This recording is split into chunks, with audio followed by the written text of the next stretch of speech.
अस्सलाम वालेकुम नाजरीन, आप देख रहे हैं नजम सेठी शो। मैं हूं उज़मा खान रूमी और मेरे साथ मौजूद नजम सेठी साहब। अस्सलाम वालेकुम। सेठी साहब, अब तो अयाज सादिक साहब ने भी कह दिया है कि नवाज शरीफ जनवरी में वापस आ रहे हैं, यानी अगले साल पहले महीने वापस आ रहे हैं। पिछले 3 साल में हम देख रहे हैं कि हर 2-3 महीने के बाद जो है ना, ये ख़बर फैल जाती है कि नवाज़ शरीफ साहब वापस आ रहे हैं, नवाज़ शरीफ साहब वापस आ रहे हैं। लेकिन अभी तक हम देख रहे हैं कि उनकी वापसी नवंबर में भी कहा जा रहा था, फिर दिसंबर में भी कहा जा रहा था। तो क्या इस बार जो है वो वाकई जनवरी में आने का फ़ैसला हो चुका है? और दूसरा ये कि कानूनी मामलात हल होने थे उनके आने से पहले, तो अभी तक तो हम उनमें कोई पेशरफ्त नहीं देख रहे। तो फिर क्या अगर जनवरी में उनकी वापसी मुमकिन है तो ये 1 आध महीने में 1.5 महीने में ये मामलात हल हो जाएंगे? देखिए, आपने 2-3 चीज़ें तो हमें पता चल गई हैं ना। एक तो इसाक डार साहब आ गए, प्रोटेक्टिव बेल ली, प्रोटेक्टिव बेल लेने के खिलाफ बाद अपने केसेस ख़त्म करवाए। अब अपनी जो प्रॉपर्टीज़ उनकी जो FPR ने सीज़ कर ली थी उनको भी अनफ्रीज़ करवा दिया। अब लेटेस्ट खबर ये है कि सुलेमान शहबाज, वो उन्होंने भी एप्लीकेशन देने का इरादा किया है कि हम उन्हें भी प्रोटेक्टिव बेल मिल जाए, वो भी वापस आना चाह रहे हैं। वो भी 3 साल से बाहर बैठे हुए हैं। तो इसका ये मतलब है कि कुछ रास्ते अब वो खुल रहे हैं। और यकीनी तौर पे अगर इलेक्शन की तरफ किसी स्टेज पे जाना है तो मैंने तो पहले भी ये कहा है कि उससे पहले कम से कम 4-5 महीने पहले नवाज शरीफ साहब वापस आ जाएंगे। ज़ाहिर है कि पार्टी लीड करनी है उन्होंने, तो आएंगे ही ना। तो 3 माह की तो कैंपेन होती है, उससे पहले आके अपने वो कोर्ट केसेस जो है वो ख़त्म करवाने हैं, जैसे मैंने कहा लेवल प्लेइंग फील्ड करवानी है। तो अब बातें शुरू हो गई हैं। खान साहब, इमरान खान लगे हुए हैं इलेक्शन कराने हैं। मैंने कहा था जून जुलाई में शायद इसका ऐलान हो जाए और कुछ मामला आगे बढ़े। तो इसका ये मतलब है कि फिर अगर मियाँ साहब ने आना है तो जनवरी में या फरवरी में आएंगे वो, इसमें तो कोई और शक नहीं है। मगर अगर खान साहब कामयाब नहीं होते और ये इलेक्शन चले जाते हैं आगे और नहीं मानती हुकूमत कि जी नहीं हम तो अक्टूबर से पहले नहीं कराएंगे, तो फिर हो सकता है नवाज शरीफ साहब की वापसी जो है वो डिले हो जाए। तो ये सारा डिपेंड करता है कि कब ये फैसला होता है कि इलेक्शंस कब करवाने हैं। तो नून लीग के लिए क्या बेहतर है कि आकर जनवरी में या फरवरी में एक लंबा अरसा जो है 7-8 महीने नवाज शरीफ की अपनी मौजूदगी में इलेक्शन मुहिम चलाएं, या फिर जो है वो इलेक्शन से चंद रोज़ पहले आ जाएंगे? नहीं, चंद रोज़ पहले आने की बात नहीं है ना। अभी तो मैंने कहा आपसे क्योंकि अपने केसेस ख़त्म करवाने हैं ना, लेवल प्लेइंग फील्ड करनी है। तो चंद रोज़ आने से पहले क्या होगा? आके केसेस ख़त्म होंगे ना, अदालतों में जाना पड़ेगा वकीलों के साथ वगैरह वगैरह, फिर पार्टी के लिए लोगों को मिलना होगा। आज की खबर ये भी है कि जी जो सीटें देनी है आगे, नॉमिनेशंस जो होनी है वो मियाँ साहब खुद बैठ के फ़ैसला करेंगे कि उज़मा को देनी है, सेठी को देनी है एंड सो ऑन। तो ये उसके लिए वक्त लगता है। और कैंपेन कोई आसान काम नहीं है कि 10 दिन पहले आके आप कैंपेन करें, ऐसे नहीं होता। अब बात यह है कि वो लीडर हैं पार्टी के, वोट उनका है, वोट और किसी का नहीं है। तो इसलिए उनका आना और वेल इन टाइम ज़रूरी है। तो कानूनी मामलात भी करने पड़ेंगे ना, उसके बगैर। देखिए, वो अभी हेड ऑफ़ द पार्टी भी नहीं है और पार्टी के और वो हिस्सा भी नहीं ले सकते। मैं आपको कह रहा हूँ कि उन्होंने अपना वो नाअहली जो है वो ख़त्म करवानी है, उसके बाद उन्होंने इलेक्शन लड़नी है। और अगर इलेक्शन जीतते हैं तो वो ख़ुद प्राइम मिनिस्टर बनना चाहेंगे। तो अगर ऐसी बात है तो फिर ज़ाहिर है पहले आके तैयारी करनी पड़ेगी ना, पार्टी को तकड़ा करना पड़ेगा ना। पार्टी तो बड़ी इस वक्त मायूसी छाई हुई है पार्टी के अंदर, बिकॉज जिस किस्म की हुकूमत इक़दाम कर रही है, स्पेशली जो पॉलिसीज़ हैं, इकनॉमिक पॉलिसीज़। और फिर ये भी आपको पता ही है कि कुछ अरसे से मियाँ साहब कह रहे थे कि जो आप इकनॉमिक पॉलिसीज़ कर रही है ये हुकूमत, वो इत्तेफाक नहीं करते उससे। वो समझते हैं कि आवाम के ऊपर बहुत सख्त दबाव डाला जा रहा है और इतनी भी कोई बात नहीं है। इसीलिए इसाक डार साहब को भेजा और मिफ्ता इस्माइल साहब को कहा कि स्टेप असाइड, बिकॉज वो समझ रहे थे कि मिफ्ता इस्माइल साहब बहुत जल्दी IMF के आगे घुटने टेक रहे हैं।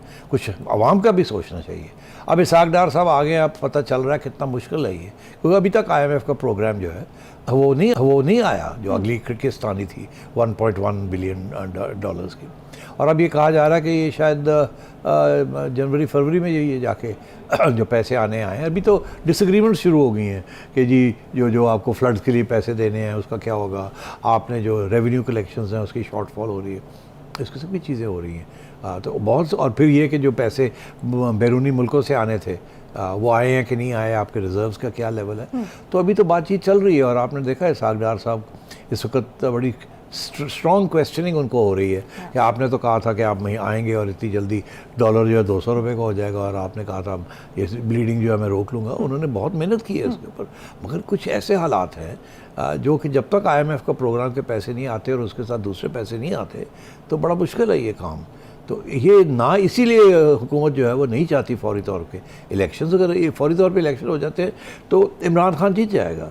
इनको मौका चाहिए कि अगले बजट तक, जून तक तो ये रहें और उस बजट के अंदर कुछ ऐसे पॉलिसीज़ करें जिसके साथ आवाम की कोई रिलीफ हो। और इसीलिए आपने देखा इमरान खान ने भी ये कहा है कि बजट से पहले इलेक्शन किस तरफ जाना है और अगली हुकूमत आके बजट करे, इसीलिए वो मार्च की बात कर रहे हैं। अच्छा सेठी साहब, एक मुज़ाकरात के हवाले से इसहाक डार की और सदर साहब की जो है वो मुलाकात हुई है, तीसरी मुलाकात हुई है। इन मुज़ाकरात का एजेंडा क्या है? और जो मौलाना साहब हैं उनको हम देख रहे हैं कि वो तो, उनके तो शदीद तहफ़्फ़ुज़ात हैं। वो कह रहे हैं कि इन्होंने हमें चोर डाकू कहा हुआ है और इन्होंने कहा था कि हम इन लोगों के साथ कभी नहीं बैठेंगे। तो अब क्या जो PDM के अंदर जो एक हम देख रहे हैं कि दो राय आ रही है, क्योंकि बाकी सब जमातें तो ये कह रही हैं कि मुज़ाकरात होने चाहिए और इमरान खान को टेबल पर आना चाहिए और उनको पॉजिटिव साइन दे रही हैं, लेकिन मौलाना साहब को क्या अग्री किया जा सकेगा? नहीं, देखिए उस्मा ऐसी बात नहीं है कि मौलाना साहब अग्री करें या ना करें। बेसिकली होता ही है, इस किस्म की PDM जो है इसके अंदर जरदारी साहब को बनाना होता है। He is the major partner. तो मौलाना साहब के अपने इंटरेस्ट ज़रूर हैं और एक वो असूलन भी उनकी एक मौक़िफ़ होता है। मगर जब मियाँ साहब और नवाज शरीफ साहब एक तरफ और शहबाज शरीफ साहब और जरदारी साहब सारे एक ही सफ़े पे आ जाते हैं तो फिर मौलाना वहाँ अंदर कह देते हैं जी मेरा तो ख्याल है नहीं करना चाहिए। बहरहाल अगर आप समझते हैं, आप ड्राइविंग सीट में हैं तो करना चाहें तो कर लें, मगर याद रखें 1 2 3 4 5, तो ऐसी बातें होती हैं। आई डोंट थिंक मौलाना का, देखिए ये नून लीग के अंदर भी तो बड़े लोग हैं ना जो कहते हैं मुज़ाकरात नहीं करने हैं। नवाज शरीफ साहब खुद कह रहे हैं कोई ज़रूरत नहीं मुज़ाकरात की। तो अगर मौलाना भी ये बात कह रहे हैं तो कोई समझ आ रही ना आपको। उधर जरदारी साहब हैं, और जरदारी साहब का हमेशा सियासी मौक़िफ़ ये रहा है उसमें कि दरवाज़े खुले होने चाहिए, कभी दरवाज़े बंद नहीं करने चाहिए। तो उनके दरवाजे हमेशा खुले हैं। कभी वो चौधरी शुजात के पास मिलने चले जाते हैं, कभी वो कहते हैं कि कोई बात नहीं मुज़ाकरात भी कर लेते हैं, कभी वो इस्टेब्लिशमेंट से कर रहे होते हैं, कभी इधर कभी उधर। तो वो असली सियासतदान है और वो हमेशा politics of negotiation and compromise करते हैं। तो मैं ये समझता हूँ अभी भी ये जो सो कॉल्ड मुज़ाकरात हो रहे हैं, सबको पता है इस बात का कि सेकंड लेवल लीडरशिप कर रही है, ये टॉप लेवल लीडरशिप नहीं कर रही। आरिफ अलवी साहब जो थोड़ी बहुत नेगोशिएशन करवा रहे हैं उसमें टॉप लेवल लीडर्स नहीं हैं। तो इसलिए ये अभी इब्तदाई स्टेज, मेरा ख्याल है कि ये वक्त लगेगा। मगर अब क्योंकि इमरान खान साहब जिन्होंने कहते हैं ना काला पे है कि जी अभी करो नहीं तो फिर मैं डिज़ोल्व करने जा रहा हूँ, तो अब देखना ये है कि ये मुज़ाकरात की बातें होंगी, मगर क्या इमरान खान साहब अब क्या करेंगे? क्योंकि ये तो नहीं होगा उस्मा के इमरान खान साहब कहते हैं कि जी मुज़ाकरात करो नहीं तो मैं जा रहा हूँ, कहेंगे जाना तो जा, फिर देखिए तू जानना कि नहीं जानता। तो इसलिए अब वो स्टेज आई हुई है। ये मुज़ाकरात वाली बात जो है ना, ये उस स्टेज पे आएगी जब खान साहब ये फ़ैसला करेंगे कि अनकंडीशनल डायलॉग होगा और वो रातों रात उसके कोई फ़ैसले नहीं होंगे। उसके अंदर पार्लियामेंट में जाना पड़ेगा, बैठ के सही तरीके से ये काम करना पड़ेगा। धमकी के साथ काम नहीं चलेगा। अभी तक तो वो समझते हैं ना धमकियों के साथ काम चल रहा है। तो इसे अब देखना ये है कि खान साहब को कब समझ आती है इस बात की। सही। तो जो शाह महमूद कुरैशी हैं उन्होंने आज मीडिया से गुफ्तगू की है। उन्होंने कहा है कि जो है चंद रोज़ में जो है वो फ़ैसला हो जाएगा, इमरान खान फ़ैसला कर देंगे असम्बलियाँ तहलील करने का। लेकिन दूसरी तरफ हम देख रहे हैं कि पंजाब में आज एक जो MPA हैं उन्होंने एक हल्फ भी उठाया, वजारत का हल्फ उठाया, और वो PTI के रुकन है। तो और इमरान खान उससे लाइल्म है। तो ये क्या मामला हो रहा है कि एक तरफ तो असम्बलियाँ तहलील करने की बात हो रही है तो दूसरी तरफ जो है वो वजारत का हल्फ उठाया जा रहा है? देखिए ये तो हमने पहले भी डिस्कस किया है कि इस वक्त इमरान खान साहब तो कहते हैं कि मैं कर दूंगा, मगर मैं समझता हूँ कि मेजॉरिटी उनके जो लीडर्स हैं KP में भी और पंजाब में भी, दे आर नॉट रेडी। वो कहते हैं कि देखें अभी 6-7 महीने तो वैसे ही निकल जाएगा, अगर हम छोड़ भी देते हैं अभी तो इसको करते 6 महीने तो निकल ही जाएंगे इलेक्शन यहाँ भी। तो इस वक्त हम हुकूमत में बैठे हुए हैं, पैसे हमारे पास, हमने ये पैसे खर्च करने हैं। हम ये सारा इतना बड़ा एडवांटेज है ये छोड़ के घर आ जाएं और उसके बाद पता चले कि रुकावटें क्रिएट हो गई हैं अदालतों में, इधर उधर, ना हम इधर करें ना हम उधर करें, तो इससे क्या होगा? तो इसलिए ये जो चौधरी परवेज़ लाई ने अपनी तरफ से ये इशारा किया खान साहब को कि ये देखें आपके लोग तैयार हैं और सिर्फ मुझे ये एक मिनिस्ट्री देनी पड़ती है और सब भागे आते हैं, लाइन लग जाती है। और वो उन्होंने करके दिखा दिया कि जी लो जी आपका बड़ा चहेता जो है उसको हमने मिनिस्ट्री ऑफ़र की और वो आ गया। तो ये चौधरी परवेज़ इलाही की तरफ से ये एक इशारा है खान साहब को। और दूसरा ये कि वो लोग जो नहीं चाहते कि इलेक्शन की तरफ जाया जाए, डिसॉल्व की जाए असेंबलीज, वो भी अपनी तरफ से इशारा कर रहे हैं कि भाई हम तो यहाँ मिनिस्ट्रियाँ लेने के फ़िक्र में हैं, शौक़ में हैं, हमने तो यहाँ डेवलपमेंट फंड्स लेने हैं, हमने अपनी कंस्टिट्यूंसीज में पैसे बांटने हैं, कुछ अपनी जेब में भी डालने हैं, इलेक्शन लड़नी आगे जाके। तो ये जल्दबाजी ना करें। असद उमर ने भी यही कहा है ना कि असेंबली या तहलील करने से नुकसान होगा। तो उन्होंने कहा जी इसके फ़ायदे भी हैं, नुकसान भी है, मगर फौरी तौर पे तो नुकसान नज़र आ रहा है ना, क्योंकि फ़ायदे लॉन्ग टर्म होते हैं ना, वो तो लीडर सोचता है। जो आम लोग हैं जिन्होंने इलेक्शन लड़नी है वो तो सोचते हैं कि यार पैसा होएगा तो इलेक्शन लड़ांगे, वो बात दी गल है जिती है या आ रही है तो फिर उसके बाद जाके असी की करना 5 साल। तो मैं ये समझता हूँ कि इस वक्त ये मामला तय नहीं हुआ। और इसीलिए आपने देखा कि जो PDM है उनकी तरफ से भी कोई अफरा तफरी आपको नज़र नहीं आ रही कि जी इनको रोका जाए। शुरू में उन्होंने ये कहा हर बार इस्तेमाल करेंगे, ये करेंगे, वो करेंगे, याद है आपको जी। और उसके बाद क्या हुआ, एकदम ठुस हो गए। अब इनको भी कहा गया कोई ज़रूरत नहीं है कहने की कि आप कहते हैं इलेक्शन नहीं लड़ेंगे, हम नहीं चाहते। ऐसे लगता है ऐसे कि आप कमज़ोर है, डरते हैं आपसे। और यही PTI का बयानिया है कि आप तो डरते हैं इलेक्शन से, हम जीत जाएंगे। उन्होंने वो बात ही करनी छोड़ दी है। अब वो आराम से लगे हुए हैं कि अच्छा जी तो पहला तो ये है कि कैसे रोका जाए खान को। तो उसमें फिर वो जाहिर है उन्होंने तो KP में तो ख़ास काम नहीं हो सकता, पंजाब में ही काम होगा। और पंजाब में काम किस पे करना है, वो परवेज़ इलाही साहब है। और आसिफ जरदारी इस सिलसिले में मुतहरिक हो चुके हैं और चौधरी शुजात से मुलाकात भी कर चुके हैं। और अच्छा मज़े की बात यह है कि वही फार्मूला दिया है जो आपने भी फार्मूला दिया था। वो पहले दिखा देते हैं कि 30 अगस्त का एक क्लिप है और फिर कुछ सितंबर के कुछ डेट्स के क्लिप्स हैं, वो दिखाते हैं। फिर सेठी साहब उन्हीं में से मैं आपसे सवाल कर लेती हूँ, दिखाएगा। परवेज़ इलाही साहब ही इंचार्ज हैं। जिस हद तक वो समझते हैं कि उनके मफाद में है वो इमरान खान की बात मानेंगे। जहाँ वो समझते हैं कि उनके मफाद में नहीं है वो बिल्कुल उनकी बात नहीं मानेंगे। अब इमरान खान साहब ने ये देखना है कि क्या अगर ऐसी सूरत हाल होती है कि परवेज़ इलाही साहब उनकी बात नहीं मानते तो खान साहब क्या करेंगे, कुछ सकते हैं। इस वक्त तो ये हुकूमत बैठी हुई है परवेज़ इलाही के ऊपर। परवेज़ इलाही के साथ 10 लोग 12 लोग हैं, ठीक है। वो एक PMLQ है, मगर उसके जो लीडर हैं वो तो शुजात हैं। इन दोनों के दरमियान अभी तक सेटलमेंट नहीं हुई क्योंकि किसने क्या करना है और क्या नहीं करना। आज अगर शुजात और परवेज़ इकट्ठे हो जाते हैं और फैसला ये करते हैं कि PTI को छोड़ के नून लीग के साथ कुछ अंडरस्टैंडिंग करनी है या PDM के साथ कुछ अंडरस्टैंडिंग करनी है, तो सिर्फ all they have to do is, ये जो लोग हैं ये फ्लोर क्रॉसिंग नहीं करेंगे। ये पूरी की पूरी पार्टी जो है कोalition ये छोड़ के दूसरी कोalition में चली जाएगी। अगर परवेज़ इलाही साहब चले जाते हैं बोरी बिस्तरा उठा के दूसरी तरफ, तो परवेज़ इलाही साहब ही चीफ मिनिस्टर रहेंगे और हमजा शरीफ और परवेज़ इलाही साहब जफिया पाएंगे। तो और अगर परवेज़ इलाही साहब तैयार नहीं होते तो 8-10 लोग उठ के उधर चले जाएंगे और फिर हमजा वापस आ जाएगा और परवेज़ साहब बाहर आ जाएंगे और मुनीस और परवेज़ बाहर आ जाएंगे। तो ये सब अब डेवलपमेंट्स चल रही हैं, बातचीत चल रही है। और या तो परवेज़ इलाही साहब बोरी बिस्तरा उठा के खुद चले जाएंगे या उनके लोग चले जाएंगे चौधरी शुजात के पास और फिर मसला हल हो जाएगा। सही। तो सेठी साहब क्या ये जो आपने फार्मूला दिया है, जरदारी साहब का भी यही फार्मूला है, तो क्या ये फार्मूला वर्क करेगा पंजाब में? देखिए जरदारी साहब ने क्या फार्मूला दिया है, मेरा नहीं ख्याल अभी कोई फार्मूला दिया है। अभी वेरियस फार्मूले जो हैं वो डिस्कस किए जा रहे हैं। एक तो ये है कि चौधरी परवेज़ इलाही को समझाया जाए कि आप छोड़ दें ये इधर हमारे साथ आ जाएं, जिसका मैंने जिक्र किया, और आपको बना देते हैं चीफ मिनिस्टर। वो ये पुराना फार्मूला जब परवेज़ इलाही साहब ने U-टर्न लिया था, आपको याद है जी। अप्रैल की बात है ना। तो मगर मेरा ख्याल है अब वो फार्मूला नहीं चलेगा। उसकी वजह यह है कि परवेज़ इलाही साहब और नवाज शरीफ साहब और रास्ते दूर हो गए। तो मियाँ साहब शायद ये बात नहीं मानेंगे कि अब वापस परवेज़ इलाही साहब को दावत दी जाए कि आप नून लीग के साथ मिलके या PDM के साथ मिलके पंजाब के अंदर हुकूमत बनाएं और आपको 10 नहीं 12 नहीं 20-25 सीटें दे दें। मेरा ख्याल है ये अब मियाँ साहब नहीं मानेंगे। अच्छा। तो ये तो फार्मूला आउट हो गया। दूसरा फार्मूला यही है कि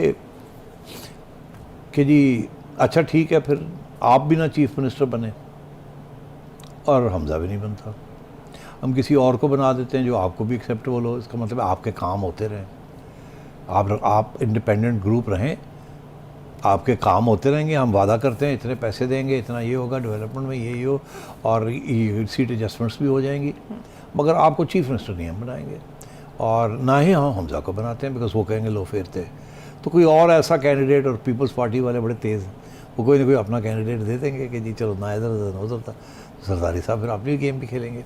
तो हो सकता है कि न्यूट्रल कैंडिडेट ढूंढ लें जो परवेज़ इलाही साहब को भी मंजूर हो और नवाज शरीफ साहब को भी हो। एक ये फार्मूला है परवेज़ इलाही साहब को मनाने के लिए कि तीसरा फार्मूला भी है, वो ये है कि जी वोट ऑफ नो कॉन्फिडेंस किया जाए, उनको गिराने की कोशिश की जाए, जो कि इतनी आसानी के साथ कामयाब नहीं होगा जब तक सुप्रीम कोर्ट की पुरानी एक आध रूलिंग जो है वो रिवर्स ना हो, जो कि इस वक्त मैं पहले भी कह चुका हूँ कि वो अपील्स में है। मतलब ये है कि जी जो लोग वोट डालते हैं, फ्लो क्रॉसिंग करते हैं, वो डिस्क्वालीफाई तो हो जाएंगे मगर वोट उनका काउंट होगा।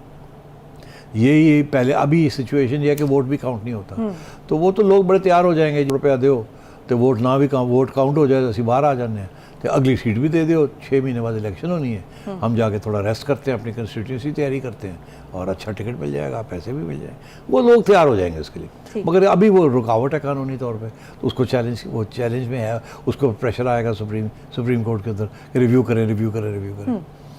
चौथा ऑप्शन ये है कि एक और ऑप्शन ये है कि अगर परवेज़ इलाही साहब नहीं मानते और ये भी अदालत में इसकी भी कोई रिलीफ नहीं मिलती, तो फिर एक और रिलीफ मांगेंगे, वो ये कि जी फिर Chaudhry Shujaat head of the party है, परवेज़ इलाही साहब पार्लियामेंट्री पार्टी है, तो पार्लियामेंट्री पार्टी की बात क्यों सुनी जाए, उसके हेड ऑफ द पार्टी की सुनी जाए। उसके अंदर इमरान खान साहब का भी एक केस है जिसमें इमरान खान साहब से की बात सुनी गई थी, ठीक है ना। तो इसलिए, और वो जब ये आर्ग्यूमेंट्स हो रहे थे सुप्रीम कोर्ट ने उसको गौर नहीं किया था, मेरा ख्याल है उस वक्त काफ़ी सिंपैथी थी इमरान खान के लिए। अब सिचुएशन थोड़ी तब्दील है, तो हो सकता है वहाँ भी रिलीफ मिल जाए। जो अगर वो रिलीफ मिलती है तो चौधरी शुजात फिर सिंपली ये कहेंगे जी मैं हेड ऑफ द पार्टी हूँ, मैं अपने पार्टी के 10 लोगों को कहता हूँ कि आप हट जाएं, आपने अलायंस करना है ना विद द PDM। फिर क्या होगा, फिर भी परवेज़ इलाही साहब फारग हो जाएंगे।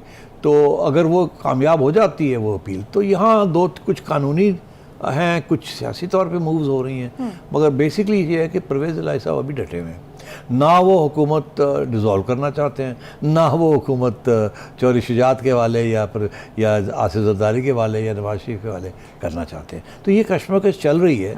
अभी आप देखिएगा कि कभी होना कुछ भी नहीं है, हर रोज़ नई नई खबरें आएंगी, कोई इधर गया कोई उधर गया, ये हुआ वो हुआ। मगर मैं समझता हूँ कि अदालतों के साथ भी रब्ता किया जाएगा, वहाँ भी फास्ट ट्रैकिंग की जाएगी और आप देखेंगे मुलाकातें होंगी, इधर उधर होता रहेगा। ठीक, तो लेकिन हम देख रहे हैं कि हुकूमत भी नहीं छोड़ना चाह रहे परवेज़ इलाही साहब, जैसे आपने कहा, और ना इमरान खान साहब को छोड़ना चाह रहे, लेकिन वो चौधरी शुजात को भी नहीं छोड़ना चाह रहे, क्योंकि जो अभी इमरान खान पर हमला हुआ था, तो जब फौजी अफसरान को के नाम FIR में दर्ज करने का कहा था, तो चौधरी शुजात हुसैन ने कहा है कि मैंने ही परवेज़ इलाही को मना किया था। इस पर मैं बात करना चाहूँगी ब्रेक के बाद। Stay tuned.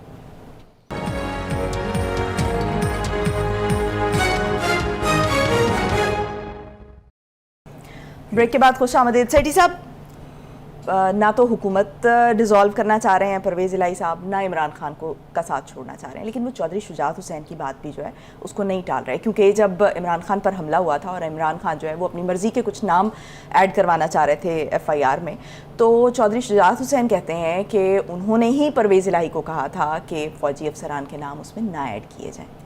तो सही है, बिल्कुल। तो तलक़ात तो दोनों के हैं और बात भी मान रहे हैं, बात भी होती है और रिश्ते भी हैं, इसको आपको पता, बड़े पुराने रिश्ते हैं। अब सियासी तौर पे कुछ इख्तलाफात हैं और मेरा ख्याल है उसकी वजह ये मुनीस इलाही की अपनी एम्बिशंस हैं, तो और चौधरी परवेज़ इलाही कुछ मजबूरी है उनकी। तो बहरहाल अब अगर चौधरी शुजात ने उनको ये हदायत दी थी और उन्होंने उनकी बात मानी थी, तो इसका ये मतलब है कि फिर बातचीत तो हो सकती है ना, वो जिन्होंने कुट्टी तो नहीं ना हुई तो इसलिए चौधरी साहब का बड़ा इम्पोर्टेंट है ये बयान। और आजकल जो जरदारी साहब के साथ बैठ के बातें हो रही हैं, मुझे यकीन है कि वो सारे ऑप्शंस देखे जा रहे हैं और साथ साथ परवेज़ इलाही के साथ भी राब्ते में होंगे। देखिए, वो ज़रूरी नहीं होता कि मीडिया के ज़रिए कोई राब्ते हों, ज़रूरी नहीं होता एक बंदा उठ के जाए दूसरे के पास। बड़े लोग होते हैं जो कि वो आते जाते हैं और पैगाम लेके आते जाते हैं, तो और फिर टेलीफोन व्हाट्सएप के ऊपर भी बातें होती हैं।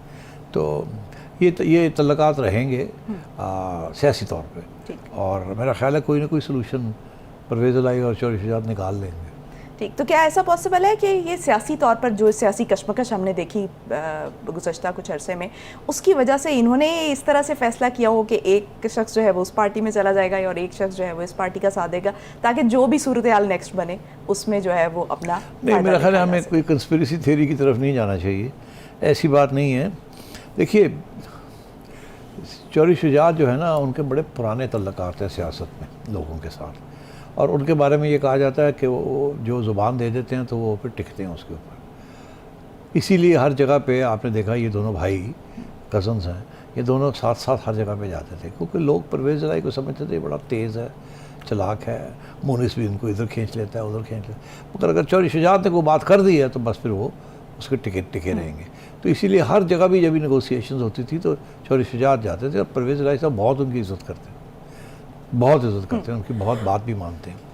अब सूरत हाल ये हुई है कि चौधरी शुजात ने फ़ैसला यही किया था कि वो अब इमरान खान के साथ नहीं खड़े होंगे, और जब ये सारा कुछ हुआ तो चौधरी शुजात के घर में ये फ़ैसले हुए थे ना उस रात को जी, जहाँ फिर सारी बात हुई और चौधरी साहब ने मुबारकें दी, फिर परवेज़ इलाही साहब उठ के गए जरदारी साहब के घर में।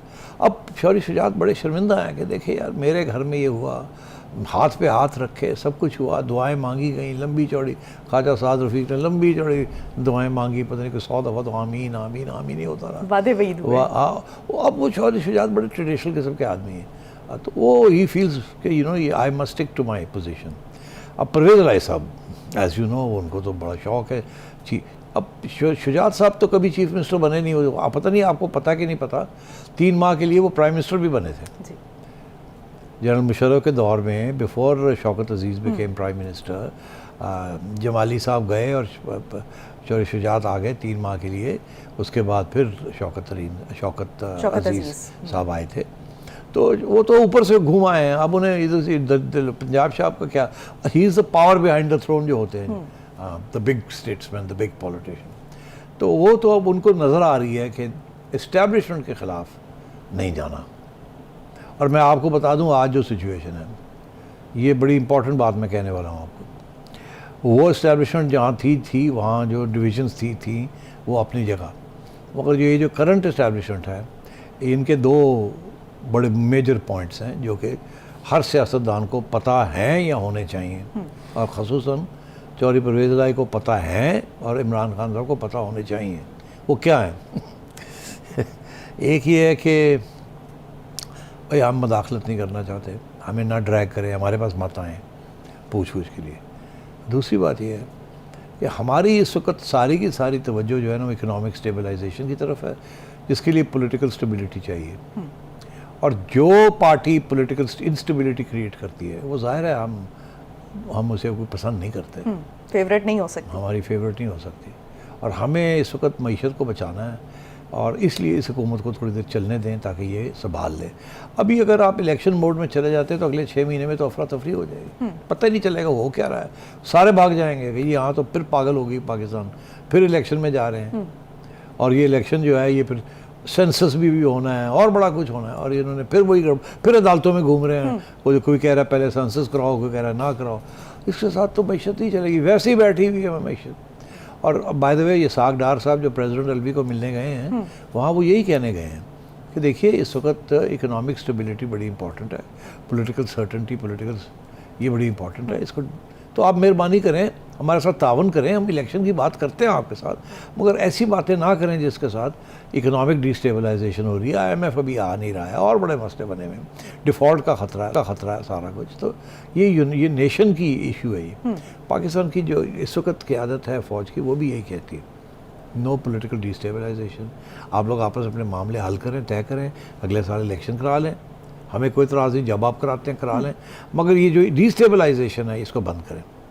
तो मेरा ख्याल है ये पैगाम चौधरी परवेज़ इलाही तक तो पहुँच गया कि डिज़ोल्व की थी तो फिर असी यही समझेंगे कि फिर खुदा हाफिज़, अल्लाह मालिक है सारे दा, ठीक है ना, को ऐसी तो कह रहे हैं स्टेबल रखो, तुमने तो ये कर दिया, अब खान के खाते खुल गए, वो फिर गड़बड़ करेगा।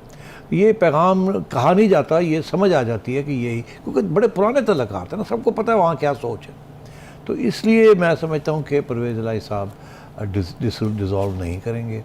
और कोई ना कोई रास्ता निकालने की कोशिश करेंगे। ठीक, और इलेक्शंस के लिए तो जो है वो हल्का बंदियाँ होंगी पहले, अभी जैसे इलेक्शन कमीशन ने भी कह दिया है कि हल्का बंदियाँ करा के ही हम नए इंतखाबात पे जा सकते हैं, और साथ ही साथ उन्होंने ये क्लियर कर दिया कि हमारा कोई फेवरेट नहीं है, ना ही हम किसी के मुखालिफ हैं। और दूसरी तरफ हम देख रहे हैं कि इमरान खान ने भी जो है वो उनको टारगेट करना इस वक्त बंद कर दिया। देखिए, इलेक्शन कमीशन ने की तरफ से 2-3 पैगाम आए हैं। एक तो ये कि जी हम EVMs के ख़िलाफ़ नहीं हैं, ठीक है, कि हम सिर्फ ये कहते थे कि सब स्टेक होल्डर्स को इत्तेफाक होना चाहिए इसके ऊपर। अगर नहीं इत्तेफाक होगा तो लड़ाई झगड़े होंगे, फिर बाद में वही रिगिंग होगी, ये हो गया वो हो गया, और स्टेक होल्डर्स ऑन बोर्ड नहीं है। इमरान खान कहता हो, सारी अपोजिशन कहती है नहीं होनी चाहिए। तो जब तक आप लोग इत्तेफाक नहीं करेंगे तो हम कैसे EVM की तरफ जा सकें। पहली बात उनकी ये थी। दूसरी बात उन्होंने ये कही थी कि पैसे चाहिए। अभी तो EVM छोड़े, उसके ऊपर इतने अरबों रुपए लगने हैं, अभी तो हम इलेक्शन के लिए पैसे चाहिए, वो भी पूरे नहीं मिल रहे हैं। तीसरी बात उन्होंने ये कही है कि पंजाब के अंदर लोकल बॉडीज़ इलेक्शन हम कराना चाह रहे हैं जो अप्रैल में जी। हम उससे पहले सेंसस कराना चाह रहे हैं, डिलिमिटेशन कराना चाह रहे हैं प्रोविंशियल असेंबली और लोकल बॉडीज़ के लिए। और आप अगर अभी चले जाते हैं, डिसॉल्व वॉल्व करते हैं, तो हमारे लिए तो मसले बन जाएंगे, फिर हम क्या करेंगे। ऊपर से वो ये कह रहे हैं कि आपने इलेक्शन जो लोकल बॉडी गवर्नमेंट के लॉज हैं वो आप हर 2 महीने के बाद तब्दील कर देते हैं। कह रहे हैं ये क्या बात हुई पंजाब में? हाँ, पंजाब की बात हो रही। तो उन्होंने कहा ये क्या बात हुई, आप अब जो फैसला हुआ है उस पर टिके रहे, उसके मुताबिक हम फिर डिलिमिटेशन करेंगे और अनाउंस करेंगे सारा। और वो भी स्टेबल नहीं हो रही बात, कभी इधर जाती है पंजाब गवर्नमेंट, कभी उधर जाती है। और फाइनली उन्होंने ये कहा कि जब आएगी बात नेशनल असेंबली तो वहाँ तो और भी डिलिमिटेशंस करनी पड़ेंगी, सारे पाकिस्तान का मामला है, फिर और भी प्रोविंशियल चीज़ें होंगी, तो उसके लिए तो 7 महीने चाहिए, 6-7 महीने चाहिए। तो इधर 4 महीने चाहिए, उधर 7 महीने चाहिए। तो इलेक्शन कमीशन ने बता दिया है कि जी अगर आपने इलेक्शन करवाने हैं और सही तरीके से कराने हैं और नॉन कॉन्ट्रोवर्शियल करने हैं तो फिर 6-7 महीने टिके रहो, हमें ये काम कर लेने दें, उसके बाद फिर आप कर लेंगे। तो ये बिल्कुल वही एजेंडा है जो कि इस वक्त फेडरल गवर्नमेंट भी यही चाहती है कि ये 6-7 महीने ये सारा काम हो जाए, उतनी देर में हम बजट वगैरह ले आएँ, फिर हम इलेक्शन की तरफ जाएंगे। सही। तो हनीफ अब्बासी ने भी ये बात की है, उन्होंने कहा है कि जो है वो 6 महीने पहले जो है वो हम कुछ महंगाई को कंट्रोल करने की कोशिश करेंगे और जो पेट्रोल की कीमतें हैं वो भी कम हो जाएंगी। लेकिन साथ ही उन्होंने ये भी कहा है कि जो इलेक्शंस हैं वो 6 महीने डिले हो सकते हैं। मतलब ये बार बार हम ये इसकी बात क्यों सुन रहे हैं कि 6 महीने मजीद आगे भी जा सकते हैं, मतलब अक्टूबर की तो बात मुझे नहीं पता वो कैसे कह रहे हैं, मुझे तो समझ नहीं आ रही। नहीं हो सकते, ये हमें कह रहे हैं जी इलेक्शन डिले हो सकते हैं, वो ड्रामा फाइनेंशियल इमरजेंसी लगा दें, ये कर दें वो कर दें, नहीं, जो कभी भी अदालतें नहीं मानेंगी, कोई भी नहीं मानेगा, ये बिल्कुल गलत बात है। कोई इलेक्शन किसी तरीके से डिले नहीं हो सकता। ठीक, अक्टूबर में हो जाएगा, राइट, उससे पहले हो सकते हैं, उससे पहले हो सकते हैं। ठीक है, अच्छा सिटी साहब ब्रेक पे जाएंगे, ब्रेक से वापस आएंगे और हम बात करेंगे अरशद शरीफ कत्ल केस में क्या मजीद पेशरफ्त हो रही है, इस पर स्टे ट्यून्ड।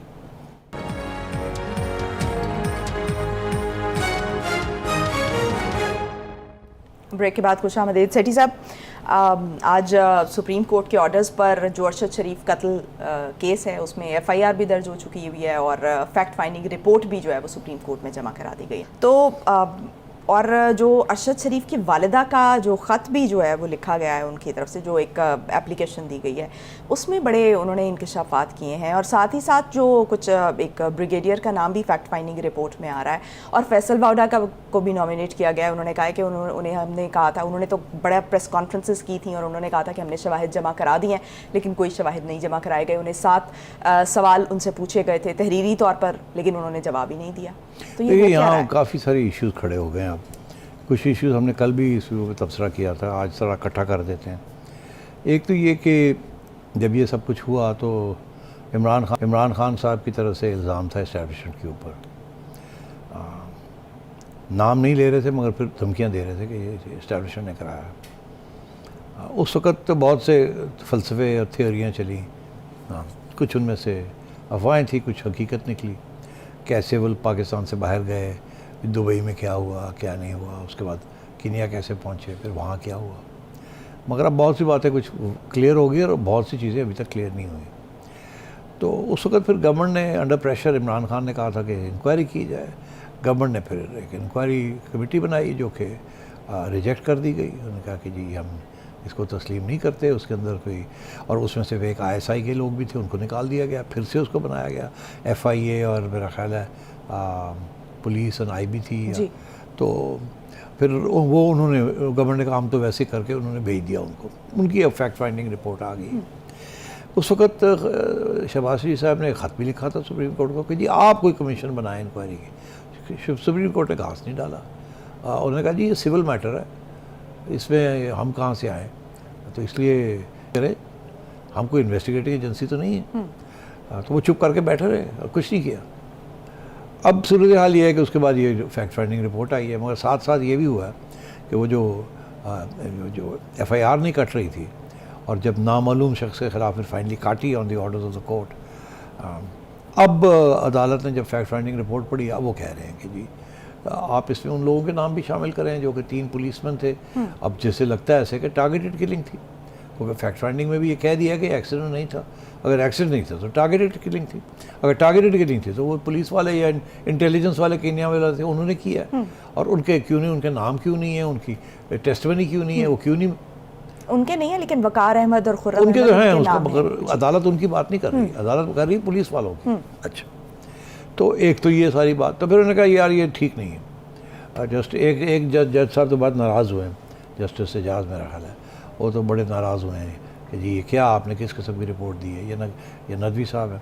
और दूसरे तो इसलिए अब उन्होंने कहा कि आप यहाँ FIR काटें और ये नाम डालें उनके अंदर फॉरेनर्स के, जिसके ऊपर IG ने कहा है या कोई पुलिस अफसर ने कहा है कि जी मुझे नहीं पता हम कर भी सकते हैं कि नहीं, बाहर के बाशिंदे हैं, मैं चेक करके देखता हूँ कि कर सकते हैं तो फिर हम डाल देंगे, नहीं कर सकते तो नहीं डालेंगे। इन एनी केस नाम डालें या ना डालें, उनको कौन लाएगा यहाँ और वो कैसे आएंगे, तो ये कार्रवाई ने कहीं जाना वाना कोई नहीं। मगर क्यों जा रही है, सवाल ये क्यों की जा रही है, मेरा ख्याल है इसलिए की जा रही है कि 2 चीज़ें हैं। एक तो खान साहब की तरफ से अभी भी बड़ा प्रेशर है और मीडिया की तरफ से भी है, और अभी हाल ही में एक पूरी कैंपेन चलाई सोशल मीडिया के ऊपर, जिसका बेसिस बनाया गया है उनकी वालदा का। उनका नाम है रिफत आरा, ठीक। इनकी तरफ से एक ख़त गया है चीफ जस्टिस साहब को, जो कि 6 दिसंबर को उन्होंने लिखा है। ये लेटेस्ट डेवलपमेंट है। इसके अंदर उन्होंने अपने बेटे के बारे में हवाला देते हुए कहा कि जो बातें उनको पता है, वालदा साहिबा को या उनकी फैमिली को पता है, या वो इनडायरेक्टली उनको पता चली हैं या उनके बेटे ने उनको बताई थी, जिसके हवाला दिया गया, लंबे चौड़े 250 सफ़े का ख़त है। उससे बड़ी डिटेल में बात बताई गई है, जो कि जिसका लुब लबाब ये है कि उसको धमकियाँ आ रही थी इस्टेब्लिशमेंट के कुछ लोगों से, क्योंकि एक तरफ वो 15 साल से बड़े करीब रहे थे इस्टेब्लिशमेंट के, अब वो इस्टेब्लिशमेंट की तनकीद कर रहे थे, तो उनकी वालदा का ये कहना है कि इस्टेब्लिशमेंट की तरफ से उनको धमकियाँ आ रही थी। तो इशारा वो यही कर रही हैं कि आप इनको चेक करें। तो 7 नाम भी दिए हैं उन्होंने, नाम भी दे दिए।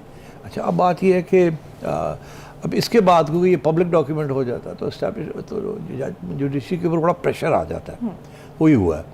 तो इसलिए अब वो एक्टिव हो गए हैं कि जी हम कुछ करेंगे। और तो मेरा ख्याल है ये एक्टिविटी यहाँ तक ही होगी। अब उन्होंने कहा एक नई JIT बने, जिसके अंदर उन्होंने कहा कि इंडिपेंडेंट लोग होने चाहिए। मुझे नहीं समझ आती इंडिपेंडेंट लोग कहाँ से लाएंगे, क्या FIA इंडिपेंडेंट नहीं है तो फिर जो अगली JIT बन रही है उसके अंदर भी FIA है। अगर ISI इंडिपेंडेंट नहीं है तो जो JIT आप बनाने जा रहे हैं उसके अंदर भी ISI है, and so on and so fourth. और पुलिस, तो ये इंडिपेंडेंट लोग कहाँ से आएंगे? इसीलिए गवर्नमेंट ने ये, शहबाज शरीफ साहब ने ये कहा था कि आप जजेस, आप बनाएं जजेस की पैनल, आप उसकी हेड करें, जज को बनाएं, फिर जो इसकी अहमियत भी होगी और आज़ादी का भी पता होगा, इंसाफ। आप वो तो कर नहीं रहे हैं, आपने फिर JIT बना दी और कहा जी ये बड़ी इंडिपेंडेंट है। तो क्या इंडिपेंडेंट है? ये दिखावे के लिए सब कुछ हो रहा है। अब क्या ये जो JIT बनी है ये कहाँ उठ के जाएगी? ये JIT जो है इस ख़त के अंदर जिस किस्म के इल्ज़ाम लगाए हैं, ये JIT जाके इन इल्ज़ाम को चेक करेगी सीनियर इस्टेब्लिशमेंट ऑफिशियल्स के ख़िलाफ़। तो ये ऐसे नहीं होता। मगर ये अब क्योंकि प्रेशर है तो दिखावा भी है, और सुप्रीम कोर्ट ने कुछ करना तो है अब, तो वो करेंगे इस किस्म की बात। अब वो फिर अगली दफ़ा बुलाएंगे, जी आपने क्या पता किया, क्या नहीं हुआ, वो आपको बताएंगे। वो चलता रहेगा, होना कुछ नहीं। ठीक, निकलना कुछ नहीं है इसमें से। ठीक, बहुत शुक्रिया सेठी साहब। नाज़रीन, प्रोग्राम से मुताल्लिक अपनी राय से ज़रूर आगाह कीजिएगा। मुझे दीजिए इजाज़त, पाकिस्तान की हमेशा पाइंदगी की दुआ के साथ। अल्लाह हाफ़िज़ नाज़रीन।